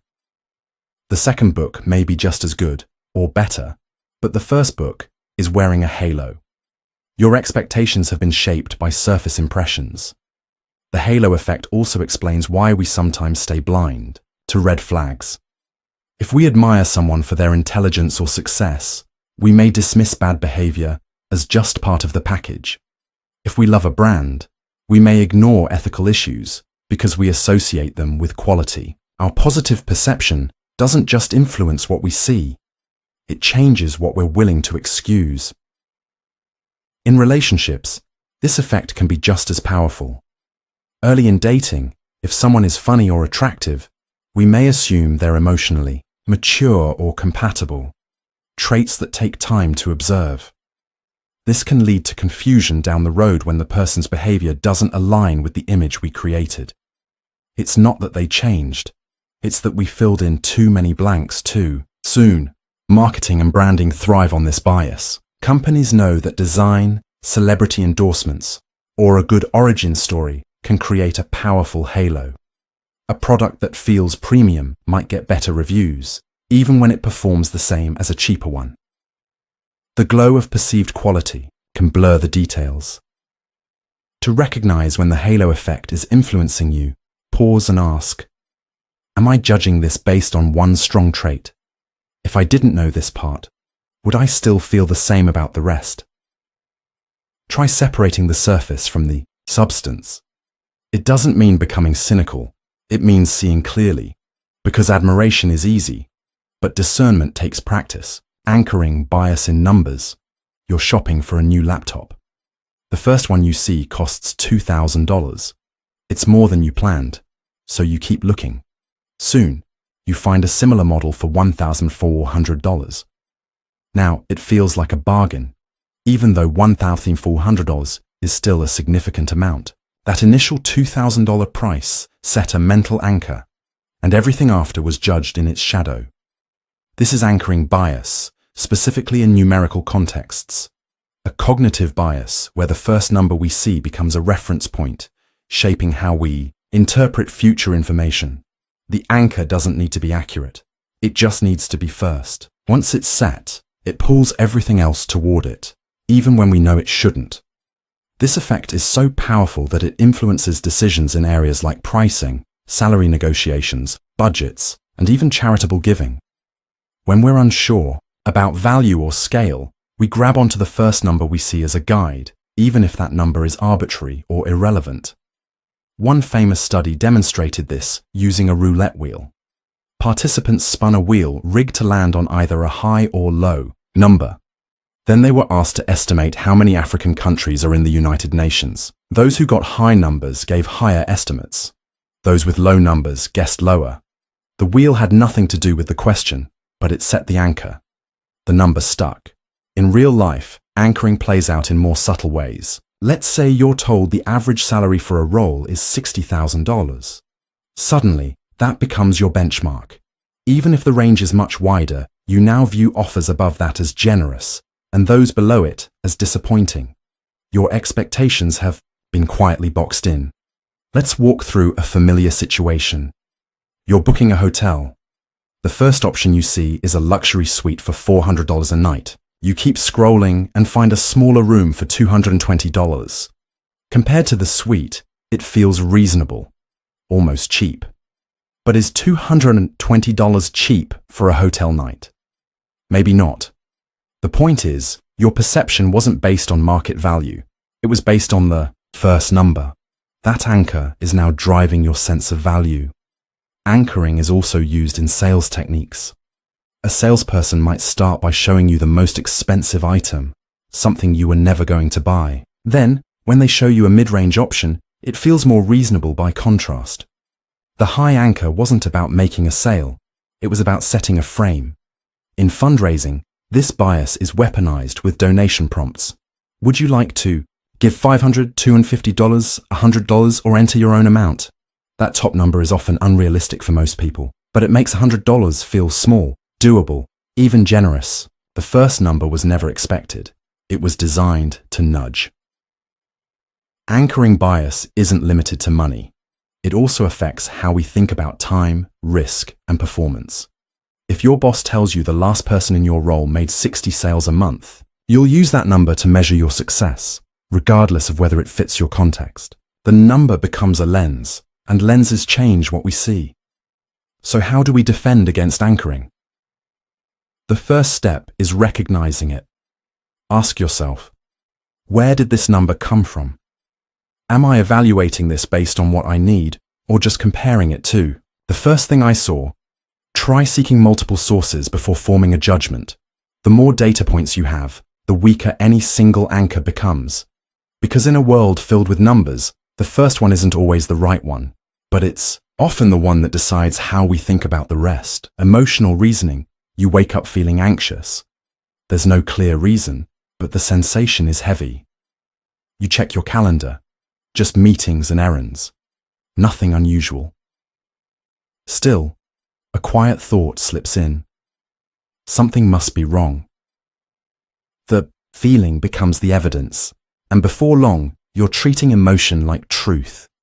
This is emotional reasoning, the mental shortcut where we assume that what we feel must reflect objective reality. If we feel insecure, we think we must be doing something wrong. If we feel overwhelmed, we conclude life is falling apart. If we feel angry, we assume someone else is to blame. But feelings, powerful as they are, aren't always accurate reflections of the world around us. This bias stems from how tightly emotion is woven into thought. Our brains evolved to treat emotions as signals. Fear might mean danger. Sadness might mean loss. Joy might mean something is working. In many cases, that's helpful. But when emotions become our primary decision-making tool, unchecked by reflection, they distort rather than clarify. Cognitive behavioral therapy often highlights emotional reasoning as one of the key patterns that drive anxiety, depression, and impulsive choices. People stuck in emotional reasoning loops may say things like, "I feel worthless, so I must be," or "I feel like this will fail, so it probably will." The emotion becomes proof, even when no external evidence supports it. Let's bring this into a familiar situation. You're giving a presentation. Halfway through, you notice your heart pounding. You feel nervous. Then you think, everyone can tell. I'm doing badly. They probably think I'm unprepared. But in reality, no one has reacted. Some are nodding. A few are taking notes. The performance is fine. But your feeling hijacked your interpretation. That's emotional reasoning. It's not the crowd that made you think you were failing. It was the fear that convinced you it must be true. This bias doesn't just affect internal dialogue, it affects relationships. If you feel hurt during an argument, you might believe the other person meant to hurt you. If you feel distant from a friend, you might assume they've pulled away, even if they're just overwhelmed themselves. Your emotional state becomes the narrative, and anything that doesn't match it is either ignored or reshaped to fit. Media and social platforms can amplify this tendency. Sensational headlines provoke fear or outrage, and people often share them not because they're verified, but because they feel true. In a world where emotion spreads faster than analysis, emotional reasoning becomes contagious. Outrage becomes fact. Discomfort becomes a judgment. It can even show up in how we process news about ourselves. A single critical comment online can ruin your mood for hours, even if it's drowned out by dozens of compliments. You don't think, one person disagreed. You think, they must be right. The hurt becomes the verdict. The feeling becomes the filter. So how do we step back from emotional reasoning? It starts with separating how you feel from what you know. Ask yourself, what is the evidence? Are there facts to support this? Or is it just my state of mind right now? You're not dismissing the emotion. You're checking whether it matches reality. Emotions matter, but they're not infallible guides. Sometimes they're just weather systems, temporary, shifting, and beyond your control. Building that pause between emotion and interpretation is a skill. It doesn't silence your feelings. It gives them space to speak without letting them dictate the whole story. Because just because something feels true doesn't mean it is. Availability, heuristic. You hear about a plane crash on the news. The footage is dramatic. Flames, wreckage, a reporter on site. For days, the image stays in your mind. A week later, you're booking a flight, and a thought creeps in. Is this really safe? You hesitate. Statistically, flying is far safer than driving, but it doesn't feel that way. Why? This is the availability heuristic, a mental shortcut where we judge the likelihood of events based on how easily examples come to mind. The more vivid, emotional, or recent the example, the more likely we believe it is. even if the statistics say otherwise. We confuse memorable with common. The brain evolved to rely on this shortcut for efficiency. In uncertain situations, it makes sense to respond to what's top of mind. If you recently saw someone get bitten by a snake, it's rational to be more cautious around tall grass. But in the modern world, where media constantly feeds us striking, unusual events, the heuristic can distort our sense of reality. This bias affects how we assess risks, make decisions, and form opinions. After hearing about a violent crime on TV, people often overestimate crime rates. After watching news about a natural disaster, people may feel like such events are more frequent than they are. Our emotional memory becomes our measuring stick. Let's consider a familiar moment. You're scrolling social media and see a video of a child falling off a swing. It's a little scary, but also viral. The comments are full of panic. Later that week, you take your niece to the playground. As she runs to the swings, you pause. You feel nervous. You say, "Let's play somewhere else." You're not responding to actual data about danger. You're reacting to a video that burned itself into your mind. The video was rare but vivid. And in your brain, vivid feels true. Marketers and news outlets know how to harness this effect. Headlines that provoke fear or awe tend to be shared more often, which means they stay in circulation longer and stay in our minds. Emotional stories outperform dry statistics. A single dramatic anecdote can shape public opinion more than an entire dataset. The problem isn't that the story is false, it's that it becomes the only story we remember. This also shows up in how we perceive ourselves. If we recall a few embarrassing moments in a social setting, we might conclude we're awkward, ignoring the dozens of interactions that went fine. If we think of 2 failed attempts at learning something, we may say, "I'm just not good at this," forgetting how common early failure is. The most available memories become the foundation of our beliefs, even if they're exceptions. The availability heuristic can also affect decision-making in groups. After a single negative incident with a customer, a team might overhaul its entire service policy, even if the issue was a fluke. After hearing about one bad investment, someone might avoid investing altogether. One dramatic memory overrides 100 uneventful ones. To protect yourself from this bias, ask, is this fear based on frequency or on vividness? Am I reacting to what's likely or to what's loudest in my head? Try seeking data instead of anecdotes. Widen the lens beyond the most memorable moment, because just because something comes to mind quickly doesn't mean it happens often. Overconfidence bias. You're taking a quiz.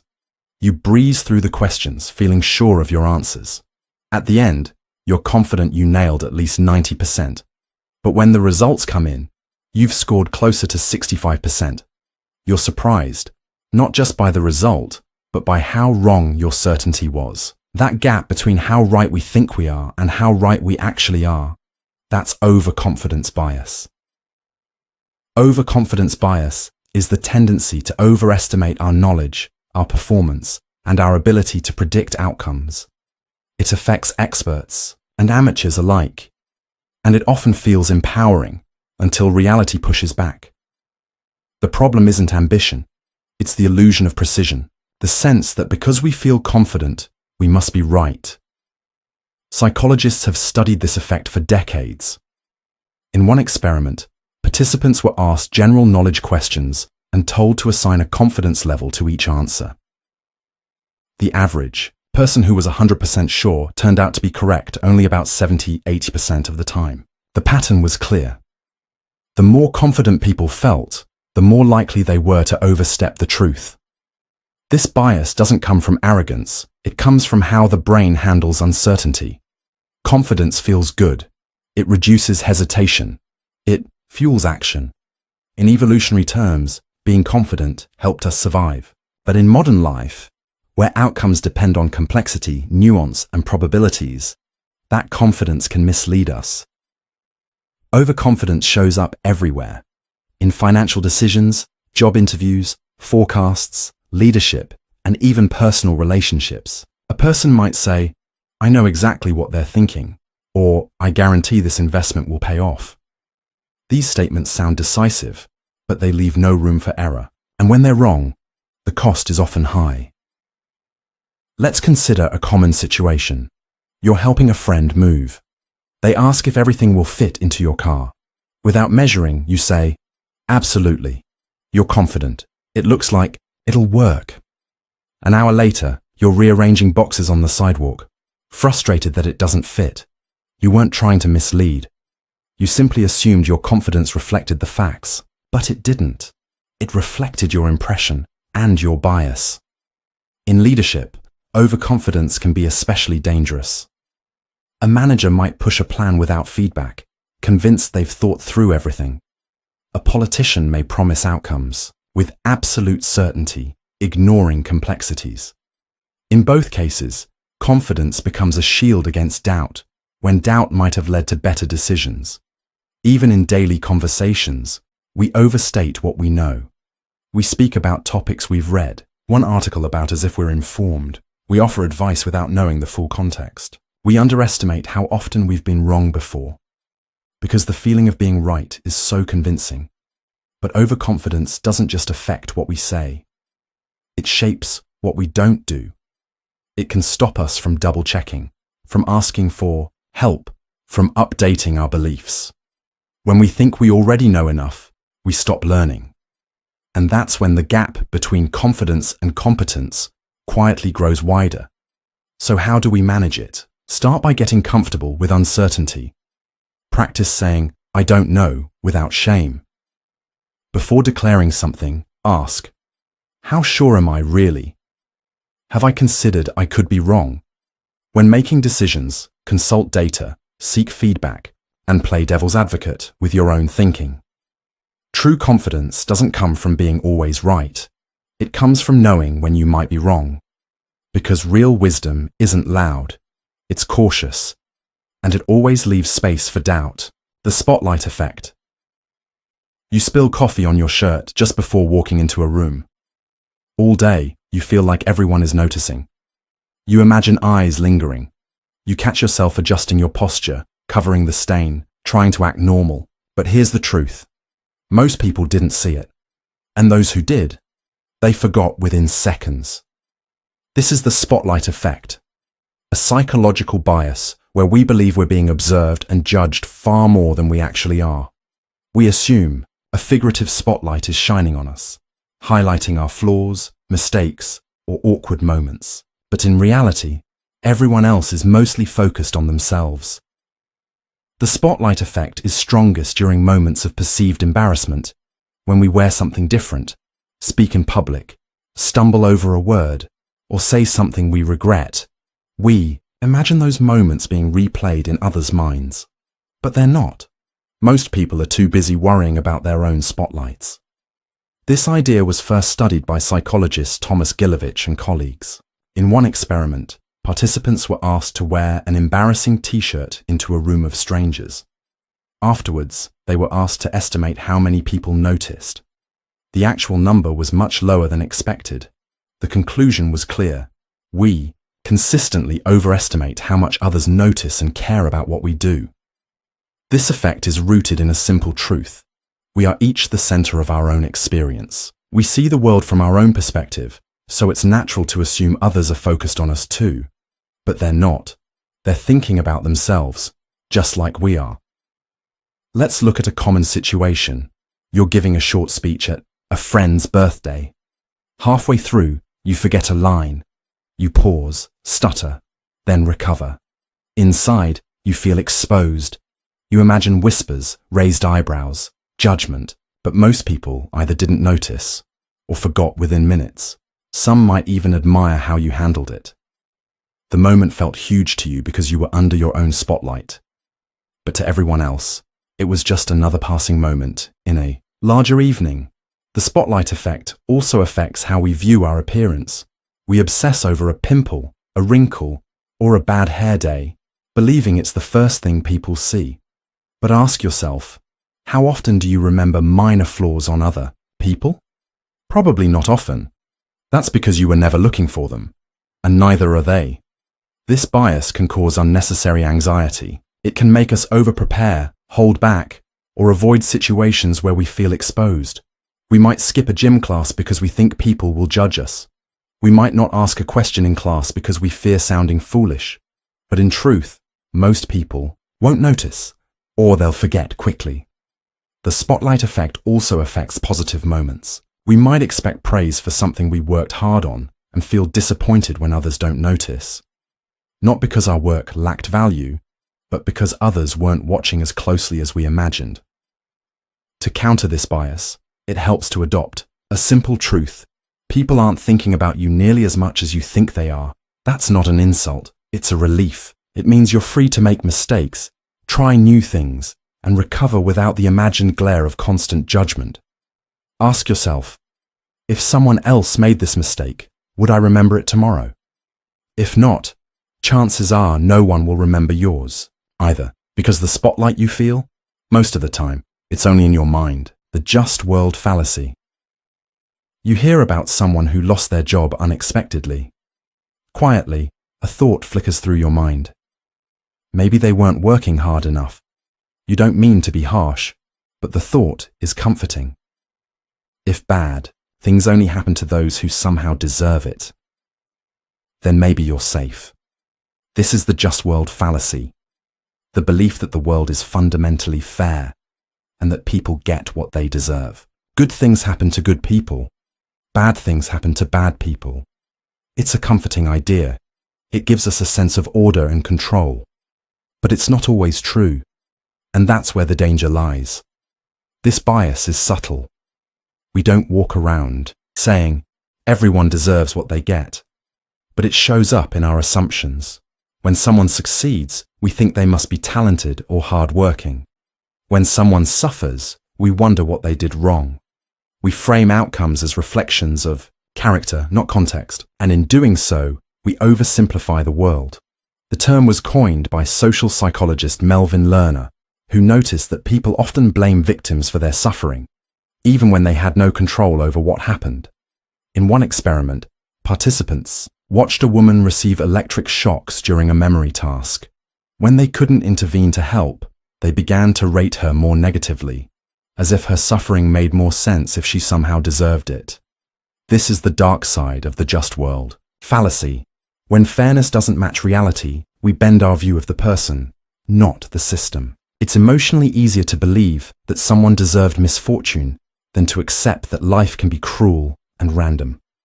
Let's look at a common scenario. You're scrolling through news stories and come across one about a person who lost their home in a natural disaster. The article is factual, but the comments are revealing. Why didn't they prepare? Why didn't they leave sooner? These aren't questions. They're defenses. Defenses against the uncomfortable truth that sometimes people suffer for reasons outside their control. And if it happened to them, it could happen to anyone, including us. The just world fallacy also affects how we treat success. We assume wealth is always the result of hard work. That confidence means competence, that beauty equals goodness. But life is messier than that. Luck, privilege, timing, and social bias all play roles. When we ignore those factors, we risk praising people for advantages they inherited and blaming others for obstacles they couldn't choose. This mindset can be especially harmful in justice systems, healthcare, and education. Victims of crime may be questioned about what they were wearing. Patients may be judged for their lifestyle choices. Students may be labeled lazy without understanding their environment. When we look for reasons people deserved what happened to them, we stop asking what we can do to help. So how do we work against this bias? Start by noticing when you assign meaning to an outcome. Ask yourself, am I assuming this person caused their own misfortune because it makes me feel safer? Am I ignoring the role of chance, inequality, or complexity? Try replacing judgment with curiosity. Seek context before conclusions, because the world isn't always fair. But recognizing that doesn't make you cynical. It makes you more human. Dunning-Kruger effect. You're in a meeting. One person dominates the conversation, confident, loud, unwavering. They speak as if they know everything, but as the discussion deepens, it becomes clear They don't fully understand the topic. Meanwhile, someone else with real expertise stays quiet, hesitant to speak with the same certainty. It feels backward, but it's not uncommon. This is the Dunning-Kruger effect, a cognitive bias where people with low ability in a domain overestimate their knowledge or competence, while those with higher ability tend to underestimate theirs. The less you know, the more likely you are to be unaware of what you don't know, and the more you know, the more clearly you see the gaps. The concept was introduced in 1999 by psychologists David Dunning and Justin Kruger. In a series of experiments, they found that participants who scored in the bottom quartile on tests of logic, grammar, and humor significantly overestimated their performance. The irony: their lack of skill prevented them from recognizing their lack of skill. This isn't about intelligence, it's about metacognition, the ability to assess your own thinking. When that self-awareness is low, people assume their surface understanding is deeper than it is. They mistake familiarity for mastery. Confidence fills the space where competence hasn't yet developed. Let's bring this into a familiar situation. You've just started learning a new skill, say, photography. After watching a few tutorials, you feel ready. You're sure you get the basics. You might even start giving others advice. But weeks later, as you study more deeply, you begin to see how much you missed. You're no longer as confident, but you're more accurate. Your curve has shifted. This is the learning curve in motion. Confidence spikes early, then dips before rising again, slowly, steadily, and with humility. The Dunning-Kruger effect shows up across fields. In education, students who perform poorly often believe they did well. In business, inexperienced managers may overestimate their leadership. In debates, people argue with full confidence based on a headline or quote, believing it's enough to win. Meanwhile, experts tread carefully, aware of the nuance, the exceptions, the uncertainty. This imbalance creates real-world consequences. Decisions get made by the most assertive voice in the room, not the most informed. Social media amplifies this further. The loudest opinions often rise to the top, not because they're right, but because they're delivered with conviction, and confidence, as we've learned, feels like truth, even when it isn't. But the effect isn't just about others. We're all vulnerable to it.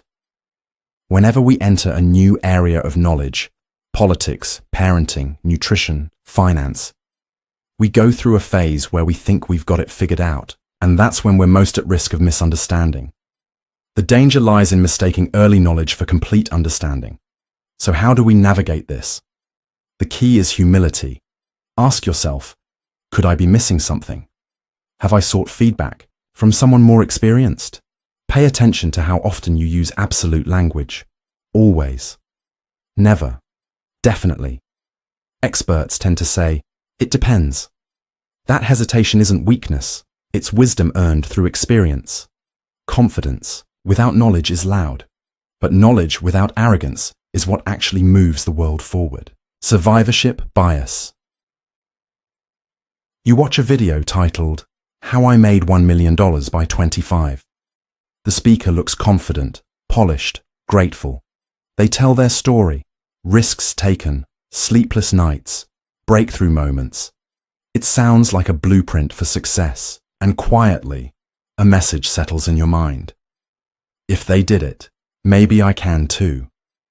What you don't see are the thousands of others who tried the same path and didn't make it. They're not on stage. They're not featured in videos. Their stories didn't go viral, not because they lacked effort or courage, but because they didn't survive the odds. This is survivorship bias, the tendency to focus on people or things that made it past a selection process, while ignoring those that didn't. It's a classic distortion of data. We celebrate the winners and assume their strategies explain their success. But without accounting for the silent majority who followed similar paths and failed, we get an incomplete and misleading picture of reality. This bias first became widely known during World War II. Military analysts wanted to reinforce planes based on where returning aircraft showed the most damage, but statistician Abraham Wald suggested the opposite. reinforce the areas that weren't damaged on the returning planes, because those were the shots that had taken down the aircraft that didn't come back. The insight was simple. You can't learn from survivors alone. In business, survivorship bias shows up constantly. We idolize the founders of billion-dollar startups without studying the thousands of failed ventures with equally passionate leaders. We quote successful investors without analyzing how many others lost their savings chasing the same market trends. We call it vision, hustle, or mindset, when sometimes it was timing, connections, or pure chance. Let's bring this closer to home. You hear someone say, "I dropped out of college and built a company." You admire them. You consider whether college is necessary. But here's the hidden part.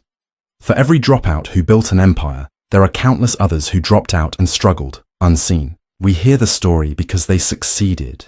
We think the story explains the success, but what it often explains is the exception. Survivorship bias isn't just about success stories. It's also about advice. When a celebrity says, "Never give up," we nod along. But what if giving up at the right time was what saved them from wasting years on a dead end? We don't hear that story because they moved on before it could become one. In health, fitness, and even relationships, we see the same distortion. The person who recovered from illness with an obscure method becomes a symbol of hope. The couple who stayed together after hardship becomes proof that love conquers all. But we rarely hear about those who did everything right and still lost, or those who walked away for their own good. So how do we resist this bias? The key is to ask, what am I not seeing? Who didn't make it, and why? Seek the invisible data. Look for patterns, not just anecdotes. Consider base rates, the actual odds. And most importantly, be careful with conclusions drawn from stories designed to inspire. Inspiration isn't evidence. Emotion isn't analysis. Because for every loud success, there are hundreds of quiet attempts. And if we want to understand the truth, not just the triumphs, we have to listen for the stories that never got told.